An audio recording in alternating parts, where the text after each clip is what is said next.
And Skeletor. The voice sounds like it's like he's got like a slight lisp or something. He's doing a thing, but it's not. But it's Jared Leto, so it's going to be a bad decision. It's just like it'd be great if He-Man hit him in the throat and he goes, yeah. All right, welcome to This Week in Nerd History. It's a podcast where we take a take a look. Is that how I say it? Look at all the fun, dumb. That's not how I say it. Fun, dumb, nerdy stuff in the past, present, future. I'm Mike. Winning. As always. We got AJ and Sal off to a fantastic start. Thank you very much. How you guys doing? Delighted. Fantastic now. We were just talking about April Fools. I feel like I didn't catch, or maybe companies are just, like nobody really tries to do, like brands don't try to do the big April Fools thing anymore because everyone's like, all right, whatever. Like you look at a calendar. But like the one, Sal, you're talking about, that's very specific. You're like, all right. I mean, this is hyper specific. Yeah. And in New Jersey put one out, which I was delighted by. And it was like effective immediately. We're getting rid of the full service gas stations. It's all going to be pump your own gas. So good luck to you. And people were pissed. Wow. That's a good, that's an April Fool's gag. Yeah. Way to go, New Jersey. Thank you. You still don't have to pump your own gas. In fact, you're legally barred from doing it here. Don't worry, everybody. Unless you have a cool gas station attendant and you're like, yeah, I got this. Yeah, I want to smell like gasoline today. Thank you. I want to touch that nozzle. Yeah, I got to touch that nozzle. I remember like the big thing that stood out to me growing up when it was like full service gas station. Like in Connecticut, it's not mandatory. It's self or full. Like when you chose full, like every gas station attendant had the biggest wad of cash you could possibly imagine. Oh, yes. Just, like, jammed in their front pocket. Like every single one, it was like a prerequisite. Like, okay, here's your uniform and your giant wad of cash. And $1,000 in ones, fives, and tens. To handle any sort of cash transaction that may come across. I can't imagine it. Like, was there like a rash of gas station robberies where it's just like, give me the wad? Yeah. And then like they approach the card, they're at like hand level, eye level when you're trying to yoink, gone. There's no cameras, whatever. No, back then, are you kidding me? I did see the Mario movie was getting panned by savaged critics. Yeah. Watching the first one, I watched it twice. Like the first time, I think I was telling you guys, I didn't watch it with any sound because I was on an airplane and it wasn't working. Mm-hmm. But I got the gist of it. And then I watched it again later on. I was like, it's fun. Like it just kind of like breezes through. Right? It's missing like elements of like other animated things of that kind. But I was like, it was fine. It was like fun to see all the characters like in 3D and they look like how they should look, whatever, blah, blah, blah. Yes. AJ, what's your kids' reaction on the Mario movies? Or the first one? I mean, the first one they loved. Yeah. They loved it so much that like we bought it and I got like the digital download and immediately downloaded it to my phone so that we could watch it all the time, anywhere. Nice. And that's like, they absolutely love it. So I expect they're going to love the second one, even if it's trash. No doubt. I mean, like, it's going to be fun to look at. There's going to be like a ton of crap in there. Plus Yoshi. And it's like, I mean, I get it. I saw like one of the criticisms, they were like, at least the Sonic movies, like, I don't know, like are in the real world or something. It was some criticism where I'm like, you picked the worst thing about the Sonic movies to give it a credit? Like, what is the matter with you? The worst thing about the Sonic movies is the James Marsden stuff. Like, at least Sonic gets to go to a luau wedding. Like, I never want to leave the Mushroom Kingdom. Like, if we're going to do this, you know, especially if we're going to try and, like, marvel it up and set up a friggin' Smash Brothers movie, which I hope we're doing based on the fact that, like, I think Star Fox is in this movie. In it. Yeah, I'm like, okay. Right. Like, are we going to do it all? Are we going to get Kirby and just, like, Pikachu? I hope. It's trending that way. Once I saw that Star Fox, I was like, oh, all right. They're like going for it. Yeah. Oh, we're doing it. All right. Yeah. We're doing the thing? Hell yeah. Let's go. I'll sit through 3 bad Mario movies and we get a dope-ass Smash Brothers movie. I mean, they're like, the thing is, we did get permission from the, like, Sega company to use Sonic. A Sonic character. The only character we got was James Marsden's character from the Sonic movie.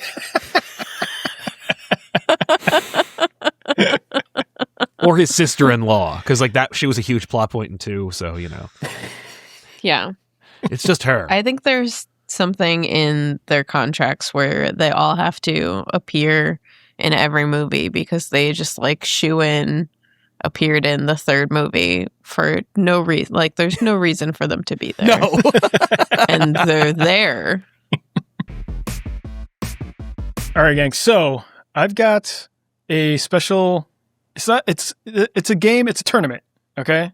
It is. All right. I don't know if you guys give a shit about college basketball. It's March Madness still going on. In the spirit of that, I've put together a tournament of our own, seemingly useless aliens, and we're going to have them fight each other, in theory, and see who is the winner of the most useless alien. Awesome. I love it.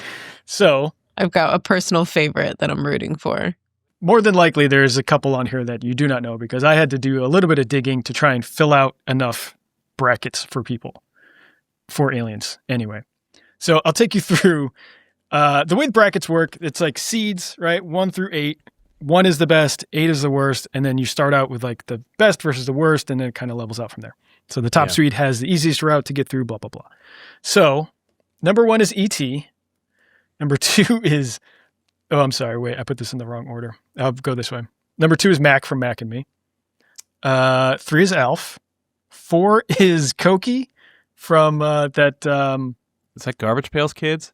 It was that one I showed you guys the trailer before. I forget where. Oh, yeah. It was like, it's like Singapore. It's not Singapore. I forget, but it's like something like that.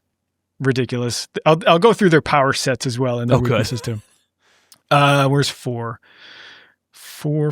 Oh, 4 is Cokie. 5 is Meathead from Meatballs 2. I'll explain him a bit. 6 is Munchie, voiced by Dom DeLuise. 7 is Kiko? Tito, sorry. And 8 is... The fuck was that dude's name? Nuki? Nuki, yes. Yeah. There's one... I think Tito... Sal, you might recognize Tito because it was from a Mystery Science Theater. I think they did this movie. I recognized him immediately. I don't know his name or what movie he's from, but I saw him, I was like, I know that one. It's it had 2 different names, but it's Extraterrestrial Visitors, I think, and then it was changed to Pod People. Okay. Pod Snatchers or something like that. Whatever, doesn't matter. Yeah. All right, so first up is going to be... This is going to take a while, guys. I'm sorry. First up is E.T. versus Nuki. So E.T.'s powers, he's got strong telekinesis, healing powers, psychic, empath, and can regenerate or has regeneration. His weaknesses, he's fragile and passive. Nuki is... The story of Nuki is like, he's alien, there's 2 of them. He landed in like South Africa or something like that, and he's trying to find his sister. He's got telepathy, teleportation, and healing. He's also extremely passive, slow reaction time, and no combat instinct. So this fight is terrible. Yeah. It's just going to be both of them standing there staring at each other. Exactly. Yes. Nuki, this posing here of his little finger there, he's also got like a light up finger. These are all basically ET ripoffs, but Nuki seems to be the most egregious. Yes.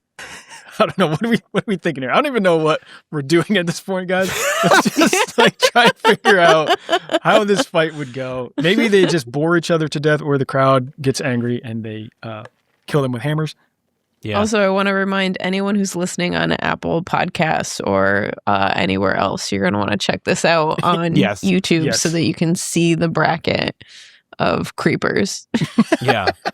But we'll tell you what movie they're from so you can use your mind's eye if you need to. But yeah. As I recall, Nuki is incredibly stilted. Like, I know that the ETs can haul ass when necessary, right? Because of the opening of ET, where like you know, obviously the limitations of the time, we can't show them running around unless you're Steven Spielberg and you do that horrible remaster that you then regret and then unremaster. But like, you know, but they're always like trucking through the brush, and it's like those things can haul ass when they want to. And then he comes out of the closet and he's just slopping his way across the floor. Yeah. But Nuki never really moves. So I think I got to give it to ET just on speed. Like, E.T. can at least make his way over to him. Yeah. And E.T. can also scream. You know, he has that horrible scream. Yeah. You know, that like that in and of itself is kind of aggressive. Also, E.T. has the psychic connection. So it's like, even if E.T. weren't aggressive, depending on who his Elliot is at the time, he might become aggressive. Like if you recall, Elliot gets drunk because E.T. is drunk. And so it alters E.T.'s behavior. Mm-hmm. You know, so. That's true. I watched, I don't even know if it was a trailer, a clip of Nuki. One thing he could do is some sort of like mind power things, I guess telekinesis, whatever, telepathy, where he kind of like, somebody was going to shoot him with an arrow and he kind of like froze him and the guy just comedically falls over. So some sort of like that's pretty aggressive. That's way more. That's way more practical than E.T. Yeah. Right. But I feel like I do agree that if E.T.'s using his speed, he could just zip around and like drop a shoulder into him and like knock him down a little bit. Yeah. Once Nuki's on the ground, that's the end of it. Yeah. AJ, how are you feeling about this fight? I gotta agree with everything that's been said. Right. I have no prior knowledge of Nuki, so I feel like, you know, I'm leaning towards E.T. All right, E.T.'s moving on. Clear winner there from E.T. All right, moving on to the other side of the bracket. It's a 2 versus 7 seed here. We got Mac from Mac and Me and Kiko from Pod Snatchers or whatever it was called. Yeah. Extraterrestrial visitors. So Mac's powers, a lot of this it's going to be a lot of telekinesis stuff. It seems to be the easy route for these rubber suits. Telekinesis, healing, energy absorption, durability. I don't know, whatever. His weaknesses, he's slow, physically weak, and that's kind of it. So Tito, psychic powers, psychic communication, sonic scream. Ooh. He can control animals. Oh my God. And he's stealth, but he's also passive, fragile, and low aggression, which it's all the same. These are all just like giant pussies. So yeah. But isn't he also a man in a suit? Like at the very least, it's like he can lift something over his head. Yeah. He is an actual like mobile thing. And he uses his snout to eat a bunch of peanuts and something else. I forget. Milk, I think. It's all very disgusting. Yes. Mac seems like a child, like a malnourished child. Yeah. It's like, yes. He looks like the kids that Indiana Jones rescues from the cave in Temple of Doom. It really does. Yeah. Yeah. That's not a good start for Mac. And then Tito just kind of looks like a leftover Star Wars costume. Some extra feathers. Yeah. Yep. A lot more fashion. At least he's got a little bit of shame and he's covering up his body, which is rare for these guys. That's true.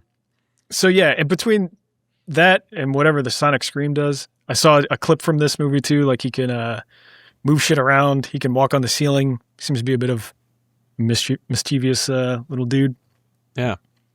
I would think this is a pretty big upset. A 7 over a 2 for Mac. I don't know what I base these on. I think popularity, whatever. Sure. But I feel like it's an easy win for Tito. Mac seems a little outmatched here. I agree. Yeah, even though Mac is my personal favorite. Mm-hmm.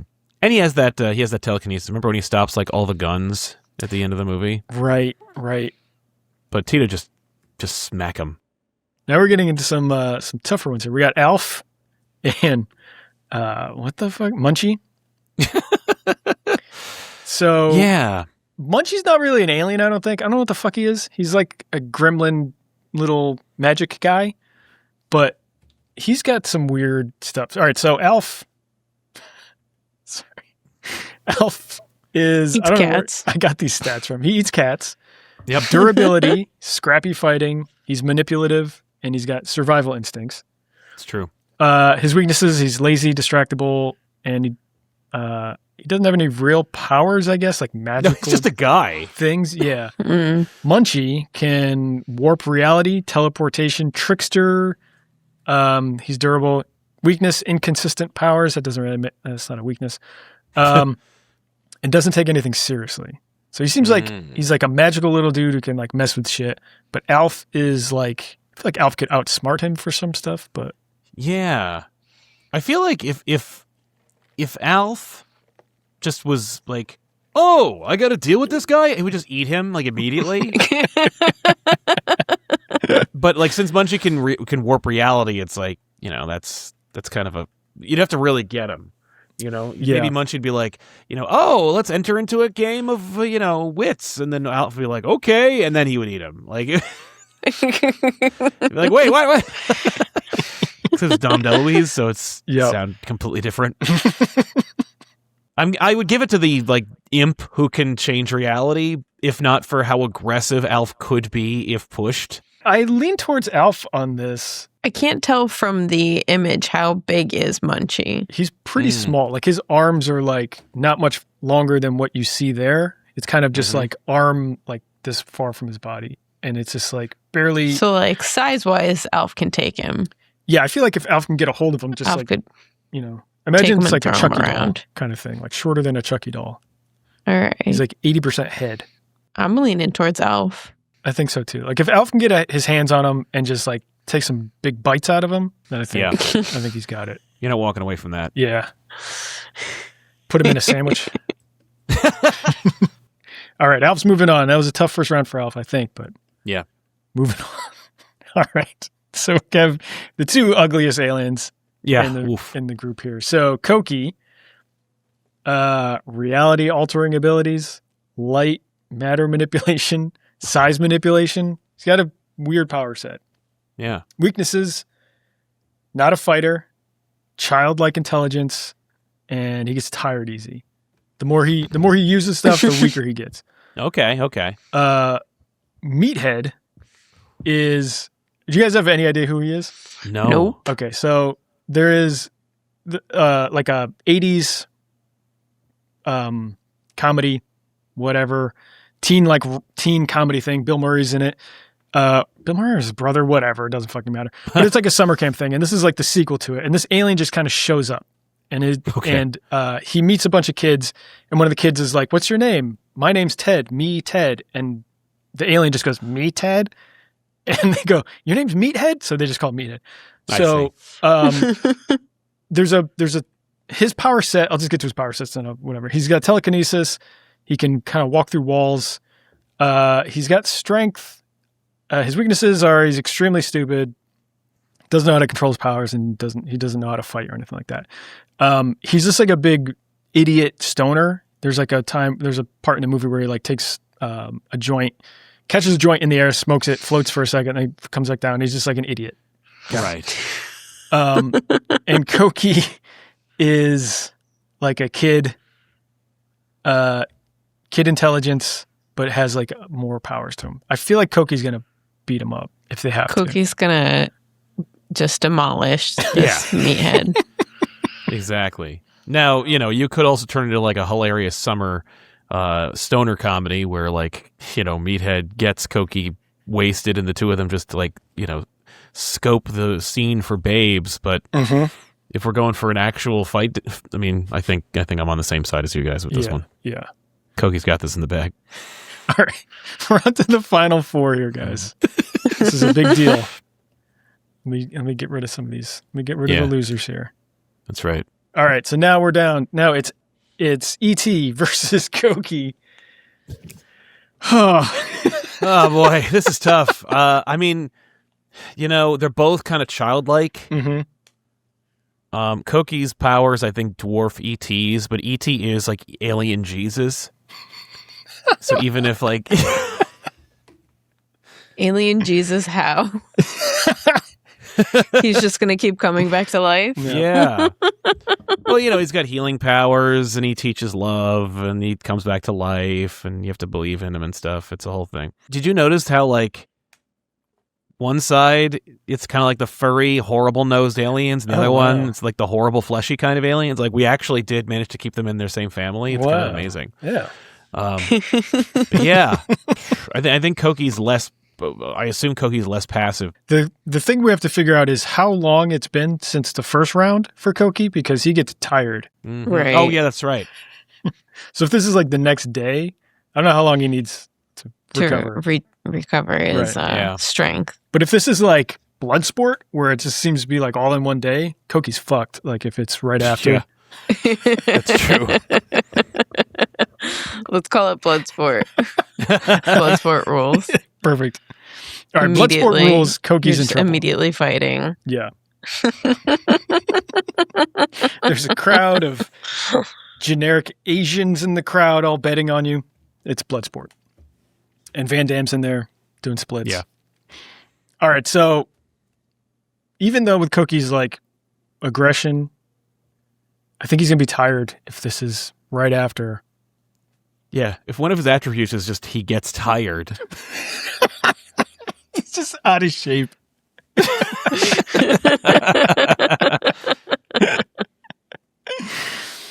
And again, E.T.'s not a fighter, but he could just zip around for a little bit. Right? Yeah. I don't know if this is to the death, but I think it's just until like, I feel like if you get Koki on the ground, he's not getting back up. That's true. AJ? Yeah. E.T. Clear winner. E.T. moving on to the finals, guys. We're doing All it. right. All right. Alf versus, what the fuck's his name? Tito? Kiko? Kiko, thank you. Kiko? I think. I don't remember. Yeah, I think you're right. I think I called him Kiko or Tico, whatever his name is. Where is it? No. I have a list. Tito. What is Tito? Tito has like an earth-shattering noise. Is that what you had said? Yeah. What was that? Sorry, one sec. Yeah, it was some sonic yelling thing. Here it is. Sonic scream. I don't know where I got this list from, guys, from Google, but where I copied and pasted from, it said Sonic Scream, quote unquote, situational. I don't know what that means. Right, like they forget he has it sometimes. Right. Size-wise, I think they're both relatively the same size. They're about the size of like a kid. Yeah, you're right. From the clips that I've seen from that movie, Tito seems like an idiot. Yeah. Yeah, he also seems like a complete E.T. ripoff. Mm-hmm. Like he's a friend of a little boy. Yep. Yeah. I think that was pretty much what they're like, wow, let's just make E.T. I'm just scrolling through Pod People right now, and yeah, this is a complete and utter ripoff of E.T. Like he shows him toys, he feeds him a name brand snack. Like, wow, really? Yeah, oh this is horrific. This is shameless. I don't feel right moving him on to the finals, and I feel like Alf is. He also is less dexterous than I would have imagined. Mm-hmm. He's much more. He's like, a bit more like stiff. Yeah, he's really stiff. Alf's good with his hands. He's always got, he's got the. He's always got. Yeah, he's got digits. He can play the saxophone. That That's counteracts something. the sonic scream. Yeah, the two of them. Smooth sax sounds. Yeah, Tito here plays his nose, and Gordon here plays the saxophone. You get great music out of it. Yeah, I keep wanting to like introduce the mischievous or just being a dick, like the fact that Alf's a dick really does change the game for Tito, certainly. Like the behind the scenes version of it though, where they're like, like people are falling down through the floorboards and shit and getting in trouble that way. I imagine that Tito was the size of an adult human, but I'm seeing that he's more child size. Yeah. He's so I super funny. feel like Alf could take him. Mm-hmm. I agree. Yeah. If you just like get him by the snout, kind of lead him around a little bit, and then like lay some like gut punches to him, I feel like that's gonna happen. All right, I think we got our championship here. Ooh boy, this is a question for the ages, really. It really is. It's a 1 seed ET versus a 3 seed in Alf. Again, that is totally meaningless, but we're all familiar with their power sets and their weaknesses. Well, actually, I don't even know. Alf's weaknesses have not come into play yet. That's true. He's essentially like an adult. Yes. But like, 3 feet tall. Right. E.T.'s one move is his speed. He's just got like the speed and just laying his shoulder in or something. Right. Yes. I assume. You could gut check Alf here, but He can move stuff with his mind too. that's true. Wait, can he? Can he? Yeah. Oh, yeah. Sure. Oh, right. They fly on the bike, right? They fly. Yeah. Yeah. Holy crap. They freaking fly. Yeah. All As right. well as, like I was thinking of like when he makes the planets spin around and whatnot. Yeah, that's right. Oh, right. Okay, so let's say that E.T. is pushed to a point here where Alf's like Alf's beating him up or doing whatever. Alf doesn't seem to have a problem with violence. And Alf clearly doesn't have a problem with violence. Right. No, Alf is body checking. He's doing like suplexes on E.T. Is there a point where E.T.'s like enough is enough and like his passive nature goes out the door and like he has to? That's a good question. Like, you remember when he was like pale and on the riverbed and a raccoon was eating him? Like Raccoon was just nuzzling him. There's like no self-preservation.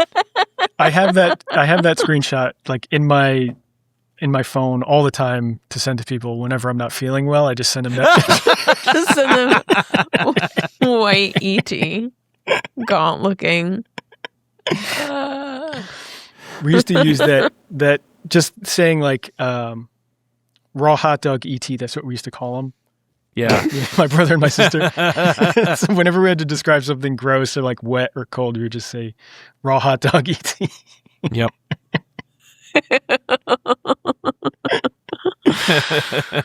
All right. So yeah, I feel like if there is, it's a big if, but if there's a point where E.T.'s like, I need to defend myself. Right. He could like get a hold of Alf and then just like fly up and just drop him. Drop him? Yeah. If he goes up like, him. I don't know. Or he could, 40 feet. Take any manner of weapons around him and throw them telekinetically at Alf. Like take a big rock or something and bash him with it, crush him with it. Yeah, I mean, E.T.'s too big to consume. Mm-hmm. Alf's big, his main action point is his mouth and snout. Right. But even then, like, he doesn't really get to eat too many cats in his tenure. I think E.T.'s got his long fingers. He's got to keep it away from Alf's mouth because that's like, Alf is not above any kind of dirty fighting, I think, at this point. Yeah, that's true. He's made it this far. I feel like E.T. would stop Alf before Alf even got anywhere near E.T. Because Alf he's not like, well, yeah, Alf is he's sneaky, So Alf could like be launching into a like a pitch, and he's like, you and me, kid, and then, he puts him in a headlock. Right. While E.T. does have the neck extender, that doesn't really help much.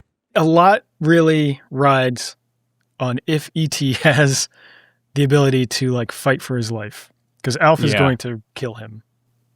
Yeah. I feel like if pushed to the point of no return, E.T. would defend himself. I feel like that too. Yeah. Like he's not just going to like lay back. I feel like his powers would like he could overpower Alf. Mm-hmm. Yeah. I mean, he's, it's like asking, like, who would win in a fight, like Jesus or Buddha?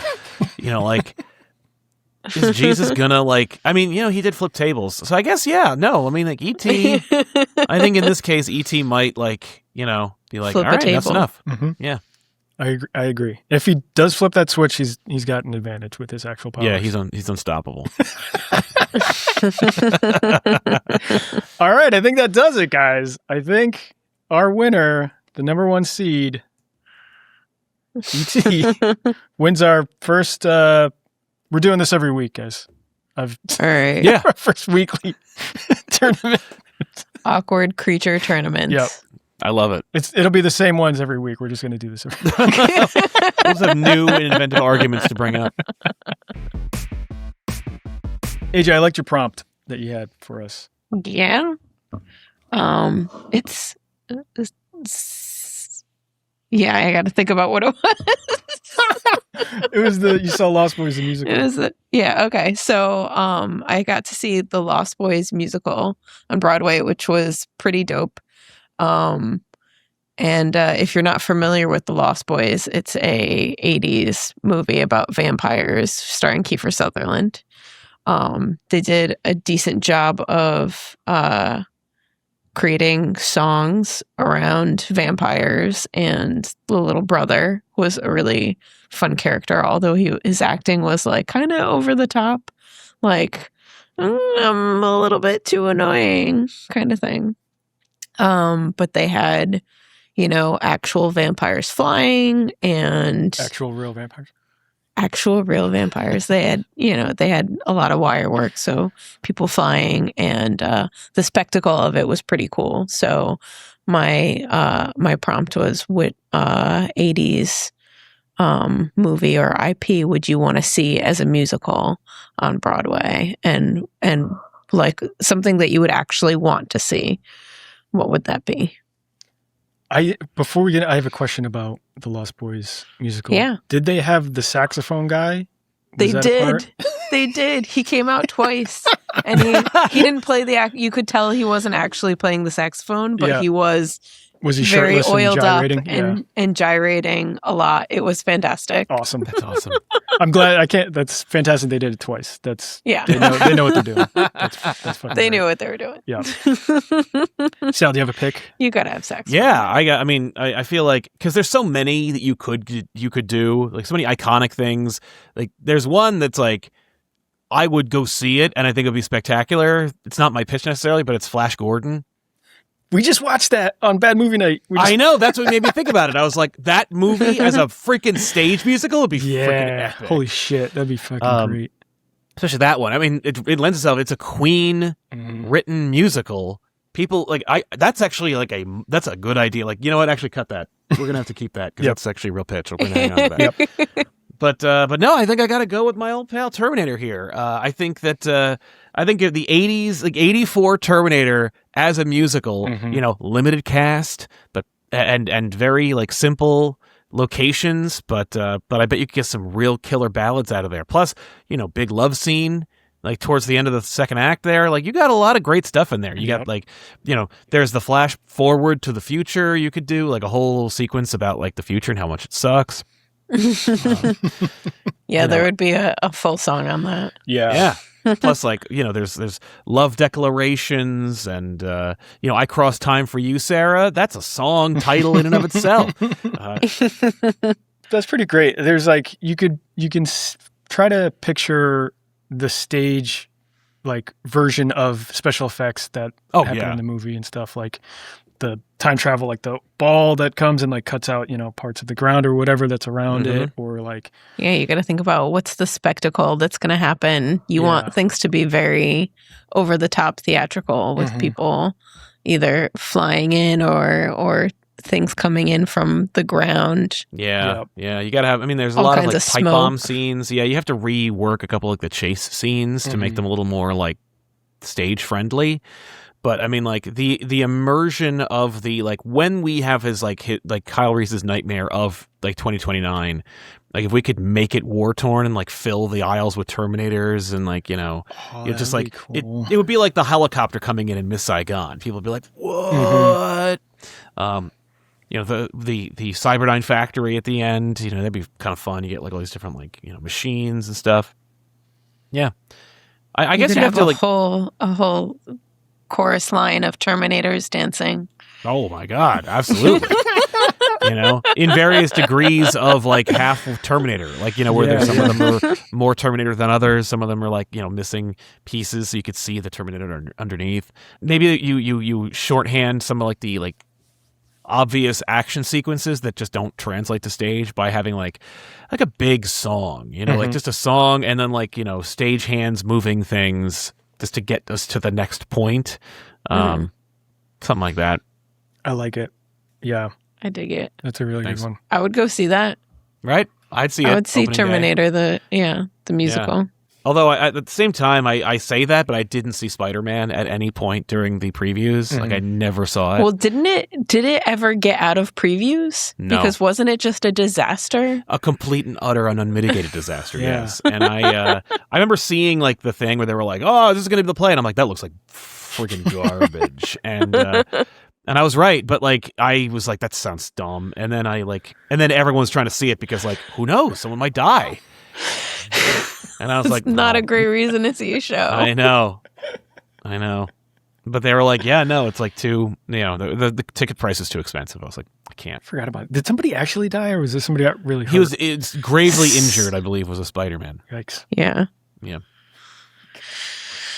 Just Can you imagine? You're like, I was being fun. Spider-Man in a musical that shouldn't exist.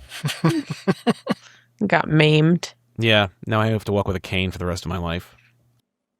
For the Terminator musical, it would be like an Austrian accent singing too, right? Like a Schwarzenegger impersonation, Probably. or like just sort of like a tough guy voice? I mean, it depends. Like, in the Back to the Future musical, does a guy do a Doc Brown voice when he sings, or does he just sing?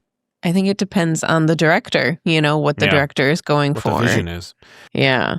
I think it'd be great if the Terminator didn't really sing or talk much, and then in the end he has like a huge number. My choice, sort of similar, but it's 80s movies and whatever, and I'm a boy in the 80s. It was RoboCop. Oh, nice. And I had to look up great one. like RoboCop the musical because I feel like it was already a thing. I had to make sure. But there's somebody made something called RoboCop the musical that a long time ago, I guess, and has a bunch of views. But and I think Nick, with his old sketch comedy group Team Tiger, there was a thing where like people remade scenes from RoboCop and like it all kind of stitched together. Yeah. There's that one that kind of blew up where it was just, there's a famous scene in there or whatever where RoboCop like shoots through a girl's dress, like someone's holding her hostage. He shoots through like her dress and shoots the guy in the dick behind her and like incapacitates him. But there was a group, a sketch comedy group. The special effects were ridiculous where it looks real. Where it looks like it's from the movie. Yeah. Like you watch it like several times and I was like, I can't tell. They did such a good job. But it's just over the top of RoboCop shooting endless bad guys in the dick. And it just gets grosser and over the top and it's ridiculous. But anyway, I think it was part of that project and I think was a musical part of it. So maybe that was an influence to me as well. But like part of it is kind of like from a cynical standpoint because like the whole kind of purpose of the message with RoboCop, it was like critiquing corporate greed and media, like manipulation of stuff like that. So like part of my thought of it is like that the people producing it are missing the point of RoboCop and they're like over promoting it or like, selling out with a bunch of like RoboCop merch and whatever. Not that that's much different than what it is now, but like, or whatever, what they did with the property. But like, I feel like that they would be sort of missing the point and just going big with like production and having fun with it and stuff like that and kind of the actual message getting lost in translation. But there'd be some fun moments in it because like it's Detroit, it's like chaos. When you said, there'd be like robots like in the aisle and stuff like that, I can imagine like gang punk guys, whatever their groups were in RoboCop, just like, the ne'er-do-wells like running down the aisles and like, razzing the audience or whatever. And then like, oh my God. Yeah. There's that, I'll buy that for $1 that could easily be turned into a song. And then there's some like bigger pieces at the end, like the whole toxic waste part, like death at the end. It gets a little crazy. I don't know how you do that part. You might want to work around that part, but like, but your audience is going to expect it. Yeah, that's true. It is a very famous part in it. So like, there's ways to go about it. I'm sure it could be fun and raunchy and over the top, just like the movie. But yeah, that would be a fun choice. I love it. Yeah. Just off the top of my head, I was thinking, man, Gremlins would be cool too. Oh shit, that'd be really great. They could probably do a lot with that. How would you do the Gremlins? Like the actual Gremlin? I mean, you got to do puppets. Okay, right. Yeah. Okay, yeah.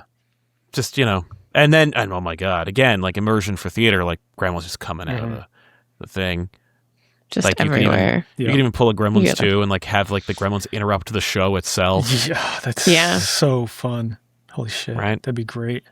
That would be fantastic. The Lost Boys is like a surprising. Yeah, that was like you went Lost Boys? Yeah. Yeah.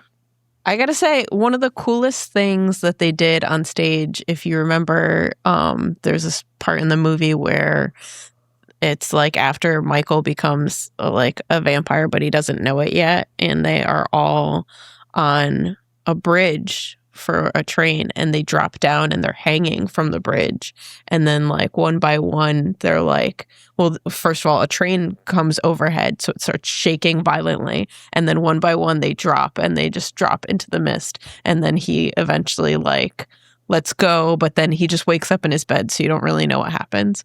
But in the stage production, they like had scaffolding that they brought down, and they had them all hanging from the scaffolding. And then there was a part of the stage that they put smoke over so that it looked like they just fell into mist, and it was so cool. I like got goosebumps just talking about it, but it was like it was a really, really cool use of the space and like an idea of people like falling into nothingness. It was really cool. That's really cool. That's great. I always like that sort of like inventiveness and creativity with like how are we going to like translate this into like an actual on stage and stuff, and like all the production that goes in behind it. That's really cool. I have no clue how you figure any of that shit out, and safety and whatever, and like how it's actually going to look good. It's got to be such a logistical nightmare to get everything to work correctly and to have things be safe. Yeah. I just don't know. What was yours? My pick is Labyrinth. Oh no! It lends itself to music very easily. There's already tons of music in it, so it would just be a matter of more music, more songs, more feelings. But you've got all kinds of puppets that would be really fun.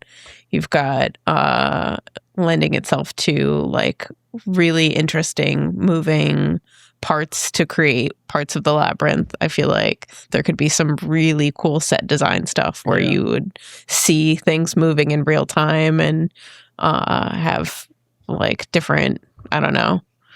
I just feel like there could be a lot done with that. Definitely. I mean, it's so theatrical already. And of course it has music and songs in it as well. But like even the transition from like Jennifer Connelly's bedroom to like, you know, the Goblin realm or whatever the hell, I'm sorry, but is like it's an opportunity for like a brilliant set designer to make something really cool. No, that's genius. That's like a great that's a pick. Like that's why is that not happening? Like I can't believe they didn't do that. I know. Just like the creature design and stuff, the big sets, that'd be so fun. That'd be great. The fireys, like you could have real life people playing the fireys, and then you could do some really cool stuff with people in like black suits, and then have the heads jump and dance around and stuff. Legs coming off, dancing. What would be a terrible one? What would be a terrible one? I love all these picks. Like, what would make a bad musical? What would make a really bad musical? Transformers the movie from the 80s. Like, what are you trying to do here? I think the music though would be fucking great though. That soundtrack is fantastic. Well, just be lying, being like, we're back. I know one I'd be like, don't do it, and it's Ghostbusters. Okay. Like, don't do it. Because no one's gonna go see it. Because like no one goes to see Ghostbusters movies. Like they're not gonna go see your play. That's an interesting one. I feel like it would be corny.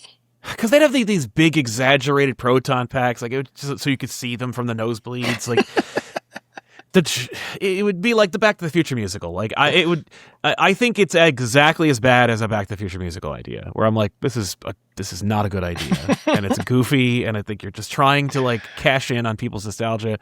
You know what one they would make in a heartbeat though, where it's like, oh yeah, no, this is one, Ferris Bueller's Day Off.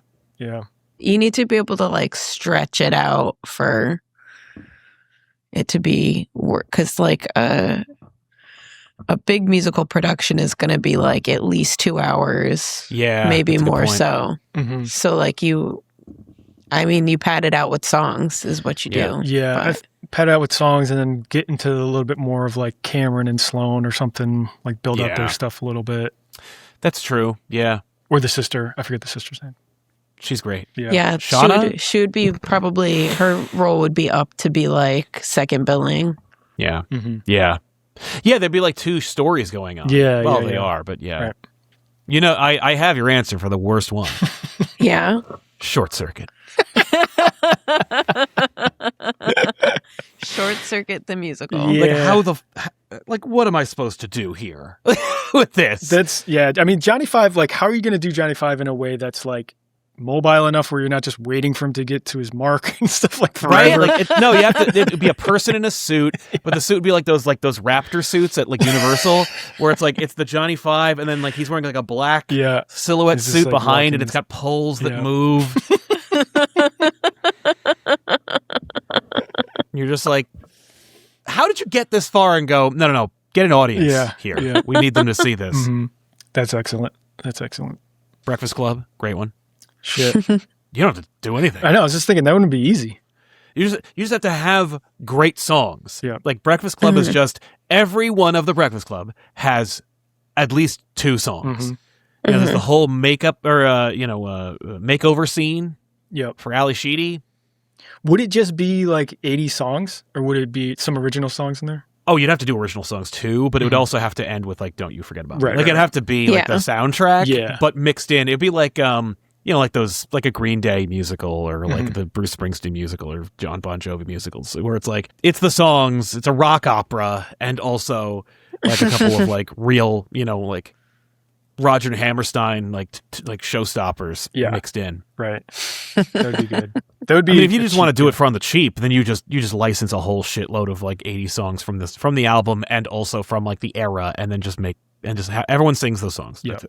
It would be like 3 sets. It would just be like the library, like a hallway, and then like the office or whatever, and then at the end outside or something like that. But it's just at the end it would be like the field or whatever. Yeah. Done. Easy. Done. Shit. Print. We just made like 8 musicals, guys. Yeah, we just made or lost millions of dollars. Both equally. Yeah, in that order. Yeah.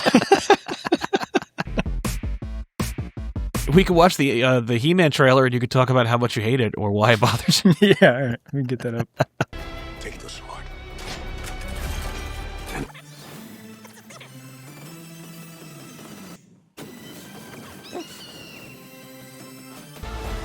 You may have the power, but you're too scared to use it. I don't know what I'm complaining about. Like, it looks big and fun and whatever. The visuals, it's a fun trailer. But for something about it, I was just like, I don't know. I don't. Well, it's like, it looks like every movie that's ever been made. I mean, yeah. But I was also like, I mean, then Trapjaw shows up and I'm like, that's just the freaking toy. Like, they're not afraid. Yeah. They're like, yes. I mean, and you could tell, like, I don't know, maybe Idris Elba was a fan. Because he's like, oh boy. Like, he like can't contain his enthusiasm for being Man-at-Arms. I don't know what that is. I mean, like, I know why we're excited you're in Man-at-Arms, but I don't know why you're so hyped. Or like Alison Brie, like being Evil Lynn. I'm like, I mean, I would have put like Alison Brie type because obviously she's not going to say yes to this. Oh no, Alison Brie is going to be Evil Lynn. Okay, I mean that sounds awesome. And like, yeah, Skeletor, it's not, but he looks cool, amazing. Yeah. The voice sounds like it's like he's got like a slight lisp or something. He's doing a thing, but it's not. But it's Jared Leto, so it's going to be a bad decision. It's just like it'd be great if He-Man hit him in the throat and he goes, yeah. Right? I'll take it, man. I would love that. Like, I was trying to think of ways to just like get some fun in there. There's clearly like trying to do a serious take on it with the action and stuff like that and the stakes. Well, I think the smart move, because He-Man doesn't have like a character. It's just like He-Man is good guy, and he's toy commercial. And so how do we give He-Man personality? It's like, oh, we'll have him be like imprisoned on Earth, and then have him like understand all of our references and cultural context so that he can bring that with him to the Eternia movie that we want to see. It would have been so easy for 2/3 of this movie to be on Earth. And then like they get him and they bring him to Eternia and they fight like Evil Lynn or some other like sub villain, and then like they get to Skeletor and like he can't fight Skeletor because we got to save that for the end. And then like between He-Man 1 and 2, we'll make a Skeletor Begins movie that's like a flashback that tells you the sad origin story of Skeletor. And by the time we get to the third one, we've run out of money and we can't make the third one. So whatever, sorry. Yeah. And it's just like this is He-Man. It's like it's called Master Universe, but it's not also like that cartoon show that Kevin Smith made where it's like it's a He-Man sequel, like it's a sequel to the He-Man cartoon. But also I kind of want it to be about like these characters instead of He-Man because like I don't really understand or like He-Man. And so it's like, with this one, it's like, no, the main character's He-Man. Right. Look at He-Man reacting to all this crazy shit. It's like, don't mind if I do. Yeah.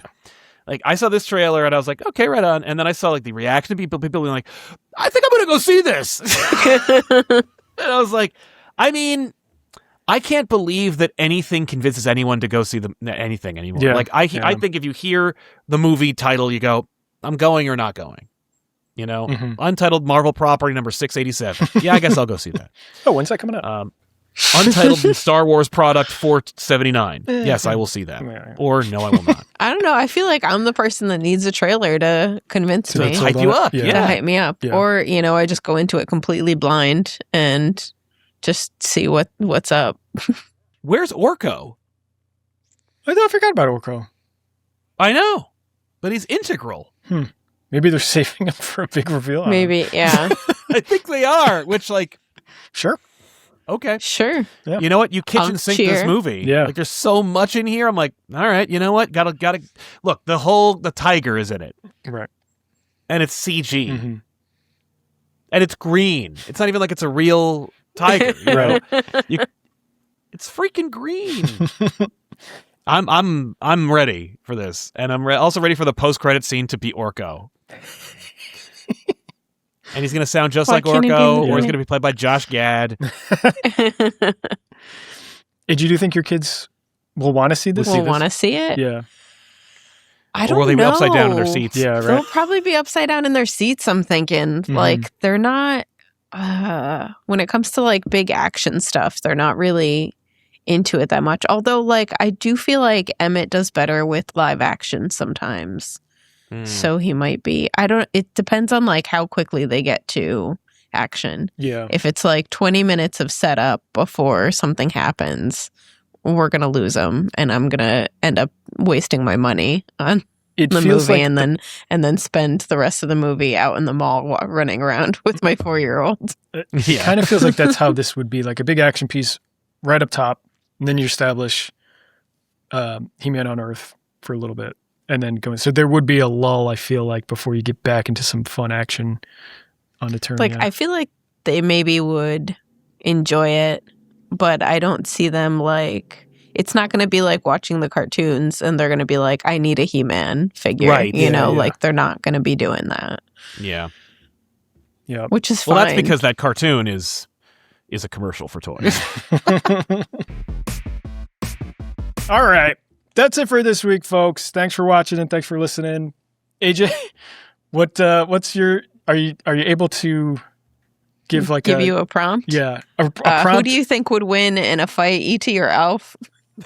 Shit. Yeah. Fantastic. Are we wrong? Yeah. Are we wrong? Right. Tell us why. Go through the entire tournament. And or what would be your you absolutely want to see an 80s musical that we didn't mention? You guys got anything you want to plug? Nah, I mean, if you want, speaking of Terminator, this is on the shelves now. Terminator Out of Time. It's my first, last, and only publication. No. I did the backup, but it's all collected. Can't be the all last. Don't say last. We'll see, We'll you can see. do more. I'd like to. You got anything to plug, Mike?